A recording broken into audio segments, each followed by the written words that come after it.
केन्दुझर जिलार अधा जंगल द्वारा आच्छादित कहले चले। एठारे बाघ भालू हाथी शुआसारी परी अनेक पशु पक्षी रही। तेबे खनि खादन जनबसति शिल्पायन सह अरण्य नष्ट लगी अनेक बड़ जंगल एवं वृक्ष शून्य है। जंगल में मांसाशी प्राणी संख्या कमिबा जोगु तृणभोजी हरिण संबर ठेकुआ आदि प्राणी संख्या बढ़ी।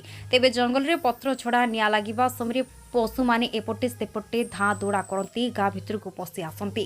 शिकारी द्वारा शिकार हेबा सह कुकुर पलंक द्वारा हरिण माने मरती। तेबे एबे खबर मिली कि पाटना वनांचल साहारपड़ा सेक्शन अंतर्गत कटुपड़ा गाँ भितर को एक हरिण पशि आसी जनक घरे जीवन विकल में पशि जाइथिला। पानी पीवा को आसला हरिण। तेबे गाँ कुकुर गोड़ाइबारु हरिण आउ फेरी पारि नथिला। बासु नायक घरे हरिण पशि न बाहरी पारु वन विभाग को खबर दिया जाइथिला। तेणु साहारपड़ा फरेस्टर विभूति सेठी वन कर्मचारी आसी हरिण को उद्धार करथिले। यापर से हरिण को सुस्थ थिबारु निकटस्थ जंगल छाड़ी देथिले। ब्यूरो चीफ दशरथ बारिकों सह केन्दुझर जिला सदर ब्लॉक रु तुलसी पात्र को रिपोर्ट कोसोल टाइम्स।